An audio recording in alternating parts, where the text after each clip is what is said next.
Di ba? Yeah. Bessie, tignan mo! Girl, nasa mall ka, wala ka sa palengke. Ano ba yung suot mo? Wala ka bang taste? Walang style? Walang fashion? Ano ba yan, girl? Ilugar mo naman yung suot mo. Baduy? Bakit hindi mo kami try gayahin, girl? Sosyalin, yayamanin, fashionista, ganyan. 2023 na, oh. Glow up naman, girl. Habol tayo. Or baka naman, Bessie, walang pambili. Mahirap siguro, ganun, poor. Alam mo, girl, madami dyang mga cheap store, yung mga ukay-ukay.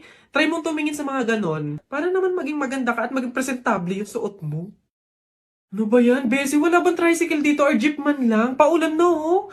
Ano ba yan? Paano tayo makakauwi nito? Oo nga, Bessie, hindi naman tayo pwede mag-book. Ang mahal-mahal ng pamasahe doon.